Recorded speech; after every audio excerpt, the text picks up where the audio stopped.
Recent data shows that women in STEM are only 28% of the STEM workforce globally. 28%. That's it. We've come far, but really 28%.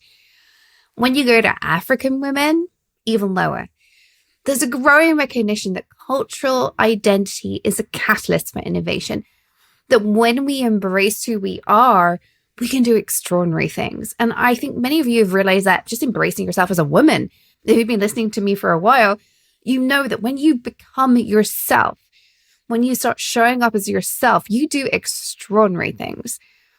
Well, today's guest, Adaeze Iloeje-Udeogalanya, is the epitome of what is possible when you embrace yourself. As a Nigerian who came to the US early in her career, who's now built herself a career in the US, working in the oil industry initially, but now building a community of African women in STEM, she has done so much, and primarily because of when she started to embrace who she was. When she started to realize that you can't succeed with stress without leaning into that burning out. You've got to let go of being stressed. You've got to let go of staying quiet. You've got to be your own advocate. When she embraced herself, that's when her career took off.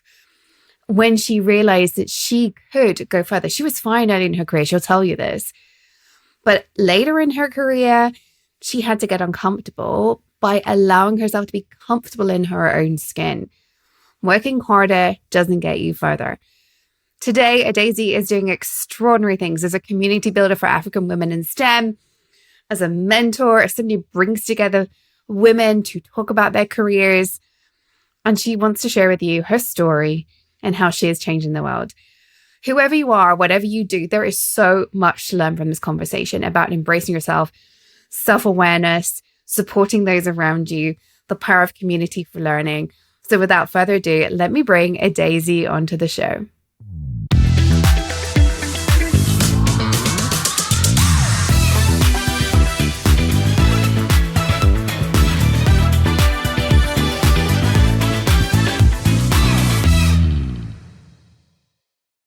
Welcome to the show, Adaeze. Thank you for joining us today. Thank you so much, Toni. I'm glad to be here. Well, thank you for joining us. Your story is so powerful. So I want you to start by sharing your career journey today. Those highlights, the very important lowlights that are often the lessons. And most important of all, what led you to the work you do today where you're the founder of African Women in STEM? Alrighty, that's a mouthful, but I'm going to try to do it justice. So, my name is Adaeze Iloeje-Udeogalanya, and I am, like we're talking earlier, I'm Nigerian, right? I grew up in Nigeria, and I moved to the States to go to grad school and do a master's and work in the energy industry as a pipeline engineer. Wow. And the fascination around that was that while I was still in Nigeria in college, I did do like a site visit to a refinery. And I saw them flaring gas. And I was like, why are they flaring gas? And they're like, well, because crude oil is more important and, want more. So they flare the gas. I was like, so why can't we do something about it? So that got my interest in, because we use gas in Nigeria, but we don't have gas and pipelines to homes. So that's part of the reason why I did natural gas engineering. My goal was to learn all this stuff, go back home and create that. But anyway, so I started my career here, and of course I didn't go back, but it was really exciting for me to learn so much. And coming from the perspective of someone that did not have the opportunity to have like such a system that serves people, because fundamentally, if I'm an engineer, my goal is whatever I do is to serve people and make their lives better. So the highest of my career was just the excitement of making people's lives better. When we build pipelines, when we, maintain, facilities and all of that, all the goal is to end up making people's lives better, because in the winter, they're going to have heating. In the summer, they're going to have, cooling and so on and so forth. And then we take care of the environment as we go because we're, responsible, citizens and so on and so forth. And then another highlight of my career would probably be the relationships, because I am big on relationships, and in my industry, you cannot go very far without building relationships. Because to build one pipeline, there are like probably sometimes 30 to 50 parties involved. In the beginning, just even to get the design done, you have all these groups of people. To get your permits, you have to talk to the municipalities and all these other regulatory bodies to even start building it. You have construction, you have individuals that have homes. You have to talk to owners about going through their land. You have to tell people that the noise is going to be, there's going to be noise, but it's okay. If you're having problems, come talk to us. So a lot of just learning how to relate to people, to think about them from the beginning of your design all the way to the end. So that part, I love absolutely. And then just the people I work with, especially in construction, just hearing their stories was quite exciting, hearing, their career journeys. And I keep thinking of how can I apply all these things that people know in what I do. So those are the highlights. The lowlights are, again, relationships, interestingly, which is, I'm Nigerian, I'm African, I'm a woman, all of those things. In STEM, in the energy industry that's as old as Methuselah, that doesn't have a lot of women, definitely not a lot of Black women, and not a lot of support, right? So the way I describe it to people is that when most of these people went to school, they did not account for me. Now they're in the workplace and they see this person that, wait, what am I supposed to do with her right now? I don't know. And I am very good at what I do. So you can't ignore me. So I do excel. I do very well. I have good ideas and things like that. In my early career, that was okay. But the higher I went in senior positions, that became a problem because there are fewer positions, there are fewer opportunities for recognition. And again, when they did not account for me, it wasn't comfortable. So that basically just kind of made the career a little bit tougher, to the point that I was always working hard every single time to prove that I'm better. I get comments from people that are like, I don't believe you achieved that, or you're moving too fast, or you're earning too much, things like that. Like, it's interesting. And even if I'm working in the same company, I go through, I do a project from start to finish, it's successful. And then it's almost like the next time, instead of starting from there, I'm starting from ground zero, right? They raise the bar, like, this is ground zero. You've done it before, do it again, So just the work of just showing up every day, putting in so much more, just to be at the same level or whatever, just to exist the same way everybody else was. That's probably one of the toughest things about my career. Yeah. One of the things is everything you're saying, I'm sure resonates with my audience, certainly resonates with me in the sense of having to work harder, or is being asked, like, did you really do that? Having to go so much further than our male colleagues. But obviously you've got the additional burden, and I am going to use the word burden also, even though it's also an absolute asset, which is that you're a Black woman. And a lot of my listeners I know are white women, just like myself. How do you see that? Can you see? Maybe this is the problem, is our own lived experience. So you don't know what it's like to be a white woman, right? In the same way, my husband doesn't know what it's like to be a woman at all. He's very sympathetic, but he's never lived my experience.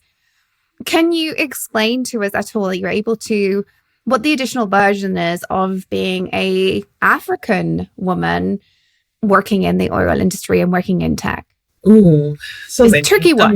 There are two parts to that, right? So one part is in the workplace, and the other part is just by virtue of being who you are, right? So I moved here from home. Like, back home, I had support. I come from a family where everybody's well educated. The bar was very high. You had to get your PhD and all those kind of things. If I wanted something, I had people that I could reach out to that could get me connected to whatever. So I had all that support. I left that and came here and to start all over again on my own, right? I do have my friends, but most of the time they're on the same level. So just being, one, away from home, and then two, having to face the fact that people don't even understand what home for me means. So there are all these stories about what Africa is, what Nigeria is, and what expectations are. So they have that in mind, and they use that to judge who I'm supposed to be, but that's not the person I am. And then the interesting thing is that when I prove them wrong, 5% of people are like, oh, interesting. The other 95% are not happy about it because they would rather believe those truths. Oh, wow. Their truths versus what they're saying. So people just judge me, oh, you're African, you definitely have to be this way, right? And then when I'm not, it becomes a problem. And then the other part of it is just also just being African. There are all these expectations from family, because one, you have to do well, okay? You have to excel, and you have to excel in this narrow field that everybody's aware of, because we want to also play safe. Everybody wants it to succeed. So, for example, coming from Nigeria to here, the oil and gas industry is really big, but in the last, 20 years or whatever, I found out that there's so many other things I could have done with my career, which are equally interesting that you can actually make money from and be successful, but I'm not aware of that. I wasn't aware of that. So that's kind of part of the reason why I started African Women in STEM, for a lot of reasons. One, to provide that support, to provide that assistance, realizing, because originally I thought it was just me, but when I started talking to people, I realized that everybody went through the same thing. I'm like, why, when we can get together and have these conversations and prevent these things from happening to everyone? So to provide that support, to provide that community, to provide that information, to provide access to things that we don't normally have, and also make you aware of what else is out there. Because yes, our parents want us to succeed. Yes, society expects so much from us. Yes, we have to excel at everything we do. But again, there's so many ways to excel, and there's so many opportunities to even do it in a way that is not too stressful and too much of a burden and too much work. So at African Women in STEM is basically take ownership of your career, but what that means is don't be okay with what you know, and then you can't know everything all by yourself. So tap into this community, learn. Always be curious is what I tell people. Always be curious, be open.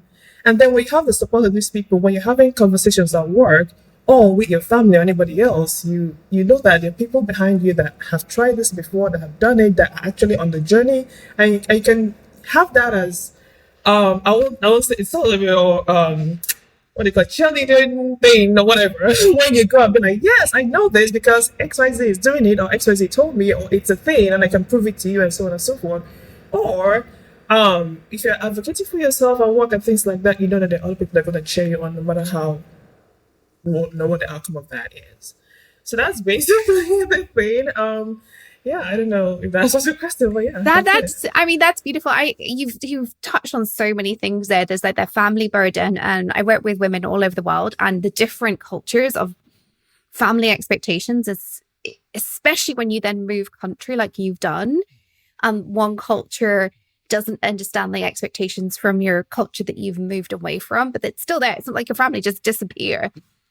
I think that's a biggie. And then the other one to me is your emphasis there on having your cheerleaders, having people around you who've already experienced at least some of what you're experiencing, who can say, I get it, but also it can help you figure out how to do this. So you said without stress and without burning out. And that to me just resonates so much, because I think so much of the time we think we have to do this by ourselves, and we really don't. Don't reinvent the wheel.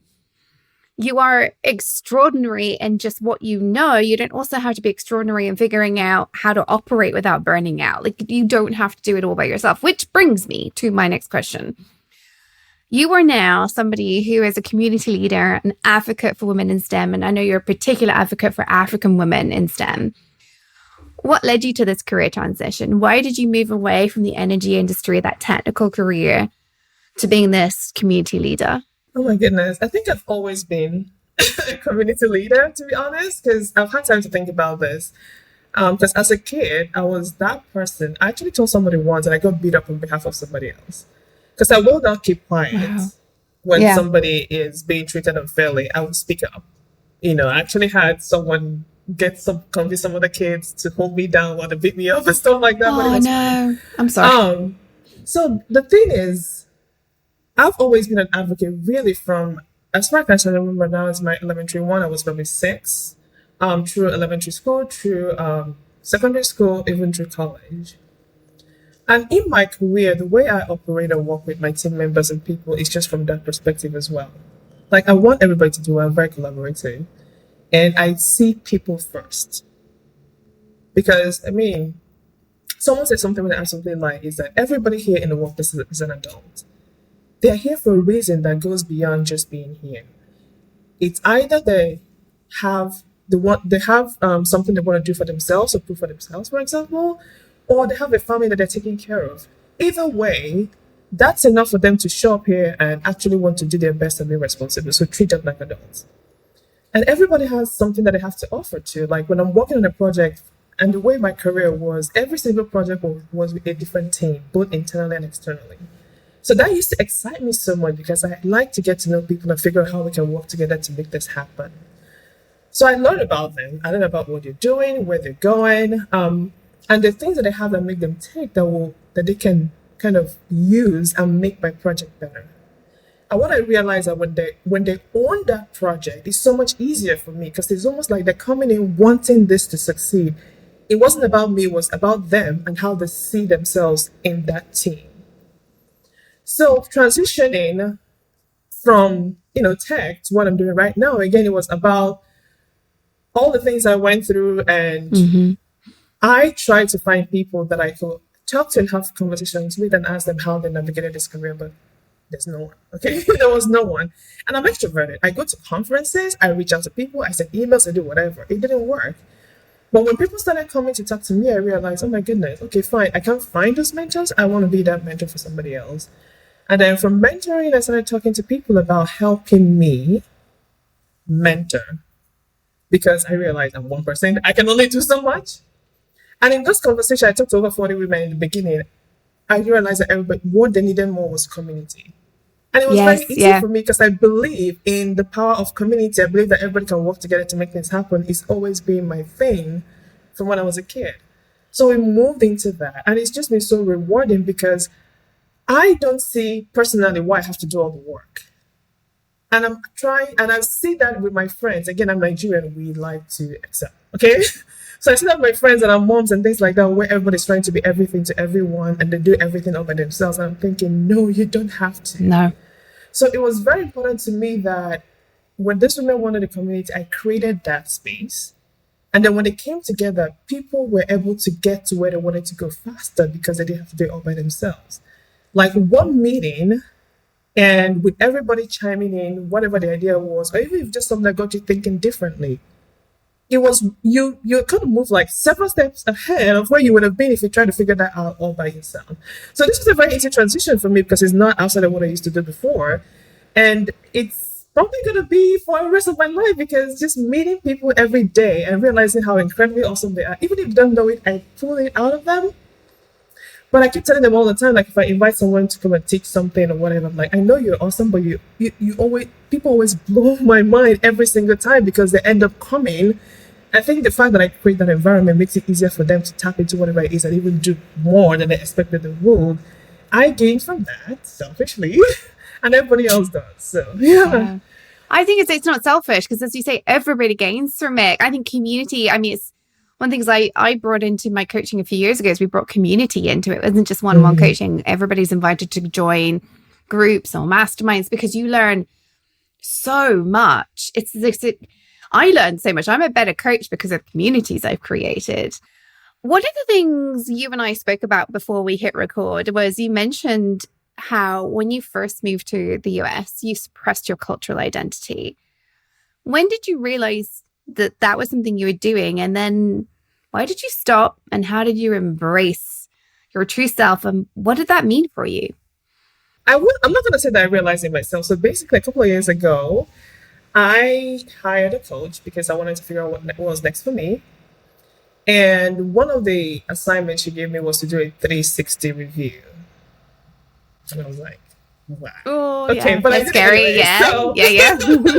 So I had to pick from different categories, but my brother was one of the people that I picked, Oh, wow. He's very candid. He's nice, but if you ask him his opinion, he'll give it to you. So one of the things he told me, he was like, I don't know who you are anymore. Just like that. He was like, you used to be so full of life, so, like bold, brave, and all those things, but now you're pretty much like a shell of yourself. Like yourself is hidden somewhere in the way it is. I was like, oh my God. And I've been thinking about this because I knew something was missing, but I couldn't really figure out what it was. I knew that this wasn't how I wanted to operate, but I couldn't figure out what the problem was. And the moment he said that, I was like, that is so true. And I remember I started thinking of by then I think I was already maybe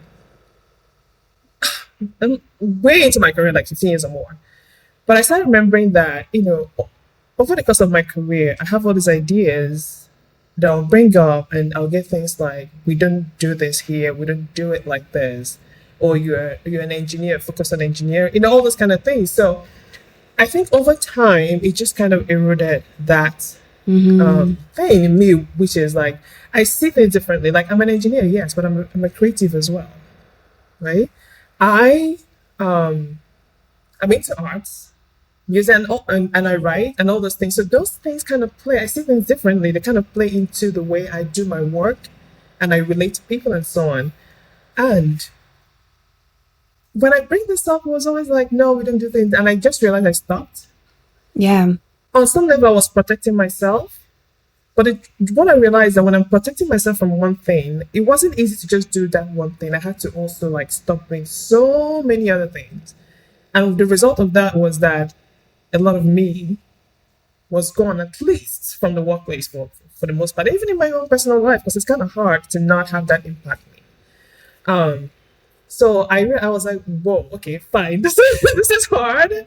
But it was really good for me. And the interesting thing is that after I had that 360 review, I think like less than 2 weeks later, African Women in STEM was born, at least as an idea. Okay. And my coach was like, first of all, that is so fast because I've never had anybody have a breakthrough so quickly. But it was there. It just needed, some kind of direction for it to come out. So the thing that I decided at the time was, you know what, it's too much stress suppressing this. I'm not going to do that anymore. I'm just going to show up the way I want to show up. And the one that I want to do is I want to be happy at work and at home. So whatever that meant, I'll figure it out as I go. Yeah. I obviously different angles, but I hear this story so much with women I work with suppressing themselves in some way, showing up the way they think they need to fit in. It's not doing them any favors. Here's the problem. We never actually fit in is what I would now assert, right? We do all this stuff to fit in and we're still different. We just are, right?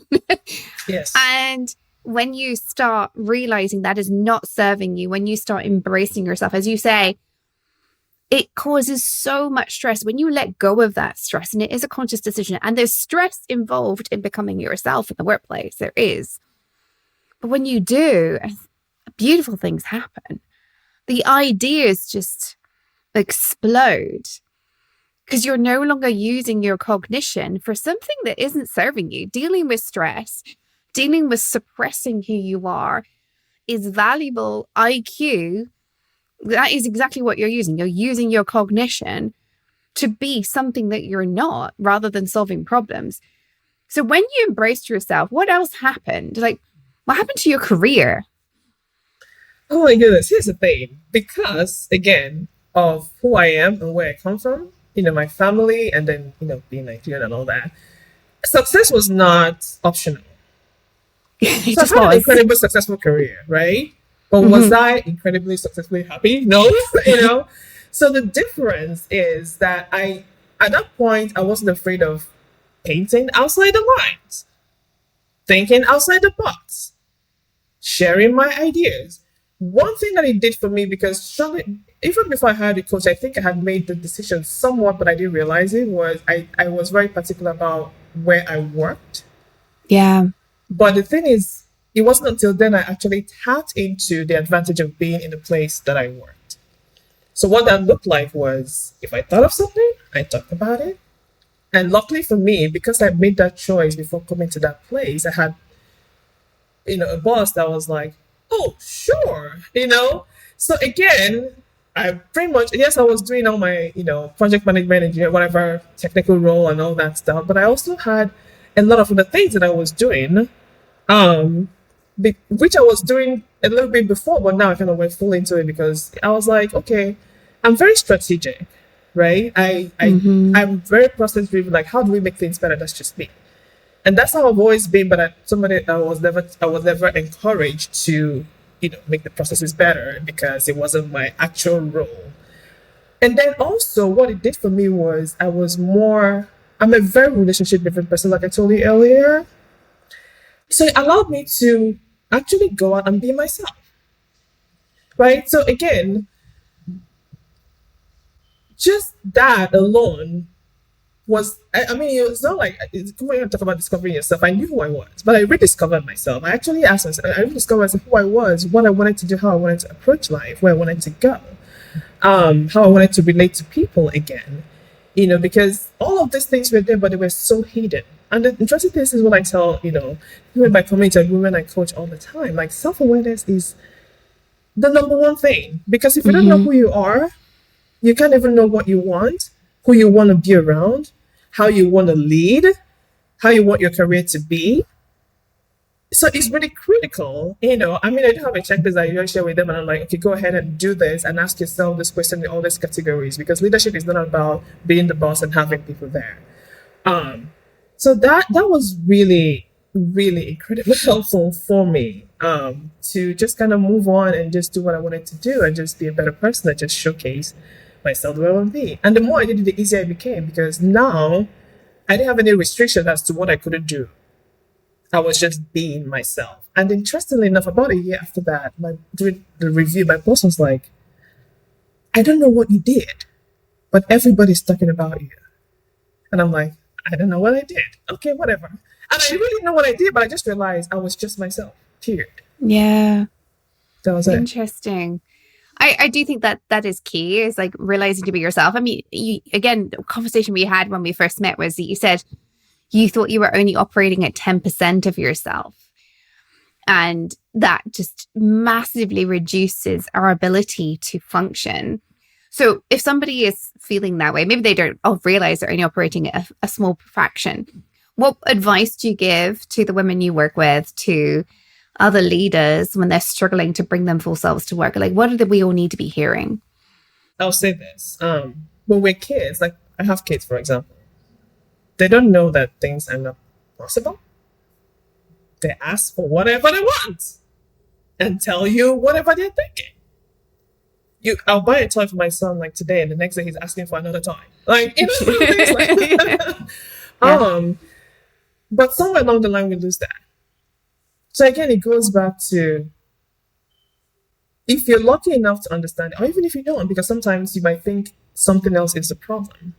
Because usually when something goes wrong, we don't want to look inwards.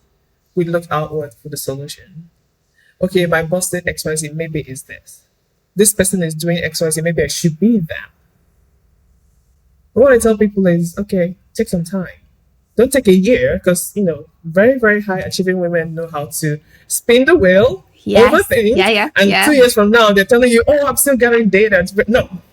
Just spend a day, a weekend even, and just ask yourself simple questions. If you don't know, just maybe ask ChatGPT to help you with the questions you can ask yourself. I mean, thank God we have ChatGPT now. But back to self-awareness, like women are raised to be in service of other people. But I ask them, just be a little selfish and try to be in service of you. I love that. So what do you want? Be in service of you. The more you really, by the time you're self-aware, then when you operate from there, you can go well beyond 10%. Mm-hmm. Yeah. There's so much more I want to ask you, and we are running out of time, but there is one question I really want to ask you, which is, I know part of the journey you've been on is embracing who you are culturally. Can you share with us a time when you recognize a specific moment when you found embracing your cultural identity as a Nigerian woman who had built her career in the US? When did that lead to innovation, better outcomes for your team? What happened? I use this example because this is a huge one. So I'm going to preface it with saying I'm Nigerian, but I'm Igbo from the southeastern part of Nigeria. So there's a way we approach conflict and problem, which is dialogue. And dialogue, lots of dialogue at different levels. So let's say I have a problem with you. We'll try to talk it out. If it doesn't work, you might go talk to your brother or sister or your mom or dad. I'll go talk to somebody else and they'll come into the conversation. If it doesn't work out, we keep increasing that circle until we get to like the extended family. You might actually have a room full of 30 people trying to have a conversation around this issue that is a problem to try to reach a solution. Interesting. So I worked on this project that it was like $500 million total install cost, and it was huge. And as usual, like I'm a pipeline engineer, but typically as a design project engineer, I had to bring everybody's work together to actually create the final product for the client. So internally, I had internal teams that I was, overseeing. I had the contractors that I hired that I was overseeing. I had the contractors that the client hired that I was overseeing. There were at least probably 10 to 15, 20 different interest groups on this project. It didn't matter because whatever they did, I had to pull it back in to put it together to give the client the final product. So somewhere along the line, it was okay with almost everyone, but there were like two groups of people that things weren't quite working out with, and they were not my internal clients or internal team or the contractor that I hired. They were the clients, so that also put like that thing there. You don't pay me, so why would you talk to me? Whatever. So there was an issue with they were going behind schedule, and I think they were also going above the budget. So I called the guy, I had a conversation because we were sending emails around, and I thought we reached an agreement. Well, I was wrong. Because after that, he started sending a series of emails that was worse than the one he sent before, because I think he got really scared that I might blame him for something, so he wanted to blame me first. So I went ahead and started talking to my internal teams, like, okay, this is what's happening, blah, blah. And then, I talked to the client, I had a conversation, it still didn't work. Eventually, I was like, my team and I were like, let's talk to the client about having a meeting, bring everybody together. The client had to okay because they were going to have to spend money bringing everybody into the same place and all that. So the client okayed it because it's a huge project. So we all met for 2 days. The first day was laying out everything about the project, talking everything through. And then the second day was like, now we know what the project is, what we're all feeling. Let's get everybody saying, yes, I buy in, and this is what I'm going to do. It took us to the end of the day because the two people, one eventually said yes, the other person held out to the very end. But it was just that same tactic of start small, expand that circle, but continue with the dialogue until you reach a solution. So basically, we did reach a solution. Everybody worked together happily after that, and we delivered the project to the client, and on time, under budget, and that was amazing. And it's embracing who you are and not being afraid of it. I love that so much. Well, last question before we move on to Quickfire Round. Mm-hmm. What's next for you? What are you doing coming forward at African Women in STEM, your leadership programs? Where are you going? I am a visionary, so I always have ideas. I never run out of ideas. So one of the things I'm learning the last year, because I've been working on this full time for the last year, is how to rein my ideas in. So the biggest thing for me is our vision is basically have this global community of African women in STEM all over the world, because I realized that I was the only one in my company. Most of my friends were the only ones in their company. You might be the only one in the entire state. But if you have this community of people, you can always tap in and get whatever you need from them. So the next thing for us is we're growing. I'm reaching out to people, growing the community, and just, you think it'll be easy, but just getting women to understand you don't have to do this alone by yourself. I'm going to give you an example. Just last month, I had this event that was like women on boards, and I had this lady, I met her last year, but she's my friend. You think we've known each other for 20 years. She graciously agreed to give the presentation. I mean, she's an exceptional woman. On there, she lives in the UK. There's a woman that lives in South Africa that's been hitting her head on the wall for 8 years trying to figure out this poor thing. In that 90-minute session, she had a breakthrough. Love it. So that's what I want to do. It doesn't matter where you are in the world. And the thing is, if you're in your place, in your silo, you're probably never going to find a solution.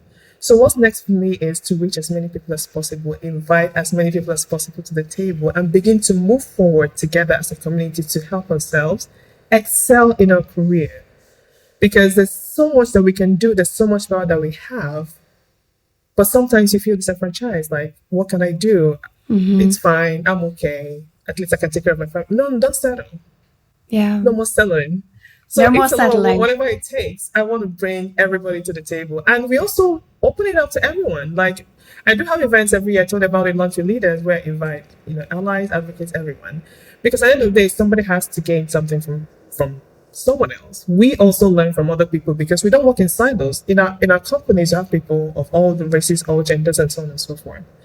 So our big thing is helping the women begin to understand the power they have, and also having better relationships with the people that actually are willing and ready to help them move their careers forward. Oh, I can't wait to see what this year brings to you. I'm just I'm going to be calling you up in 6 months and seeing what's going on. Yeah. Let's see. I'm acutely aware that we have overrun already on my normal podcast episode length. So listeners, I'm so glad you're still here with us. Adaeze, what is the worst piece of advice you've ever been given? Oh, limit yourself.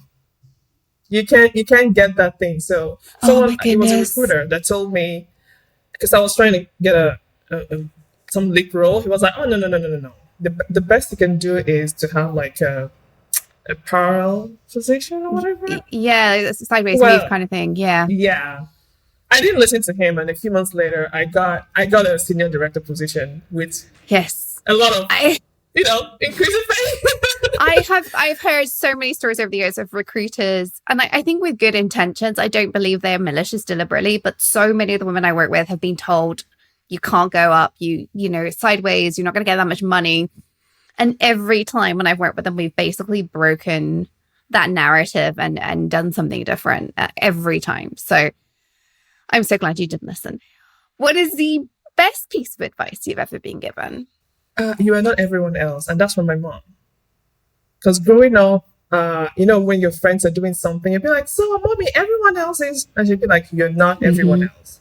I mean, then I was like, "What is wrong with this woman?" But what it did for me is I figured out a way to be very independent. Because kids can be interesting. Like if you're not doing what everybody else is doing, be like, "Da da da da," that she's not. So, but it actually helped me even as an adult. Like right now, you can be doing whatever. I'm like, oh, good for you. But Mm. is it what I want to do? So, I mean, I heard this when I was probably like 10, 11, 12, or whatever, but it stuck with me the rest of my life. And it actually helped me just be okay with being myself and do the things I wanted to do when I want to do it. Yeah. Oh, I'm so glad you've learned to be yourself. Well, what is the last book you read and would you recommend it? Be your future self. Again, be your future self by, I think it's Dr. Benjamin Hardy. Yeah, I've read that book and I'm going to double check and we'll make sure the link is in the show notes for anybody Yes, listening. yes. I have Oh, definitely read yeah. that book. I'm trying to think who it's by, actually. So, I think that's it. I think that's it. okay. But it talks about, it's kind of like future casting. Like, who do you want to be? I don't know, a year from now. Then walk backwards. Yes, Because there's no 100%, point. right? There's no point. You 100%. you have a role to play in your future self. So why not do it intentionally? I love Yeah. that, like me, you've got like a whole load of books behind you that speaks to my Yeah. soul. Absolutely the best way to be. This has been powerful. So where can people find out more about what you do, how get involved, support what you're doing? Where can we find you online? Oh my god, I'm a LinkedIn girly. So you can find me on LinkedIn. Adaeze Iloeje-Udeogalanya. I mean, my name is a little long, so I'm sure you're gonna find it in the show notes. And you can also visit our website, africanwomeninstem.com, to get all the information about what we're doing. We have events all the time, so feel free to participate. And also, I talked a lot about self-awareness and knowing who you are. So I also love to share something with your listeners, which will really help them. I share this with women in my community and the women that I coach. But it's the leadership readiness checklist. And when I say leadership, don't think of title because you're a leader regardless Mm-hmm. of whether or not you have a title. So it kind of helps you think like, not 360, one day I'll get there, but so many other aspects of leadership and yourself that you normally don't think about in terms of growing your career. So that's another good way to get started on this journey and be better tomorrow. I love it. I will make sure that the link to that checklist is going to help you figure out what steps you need to be taking. Or if you're already well there and you should just get going with leadership, ladies, that link will be in the show notes. Go check it out. I think this conversation today has just shown me how Adaeze can be helping all of us and obviously really supporting the African women in STEM. But I think we can all learn so much from this conversation. Is there a final thought you would like to leave listeners with today? I mean, I talked about self-awareness, but the other thing I talked about too was the power of community, because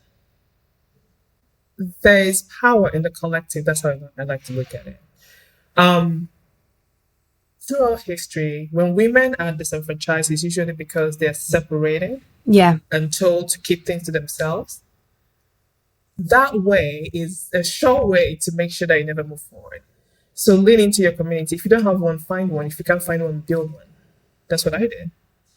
Or you can do so much more with a community than you can by yourself. I love, if you can't find one, build one. It's not that hard. I've done it multiple times in my career. Every time I've been blown away by the need that was there. It just took somebody like me having the courage. If you can't find one, build one.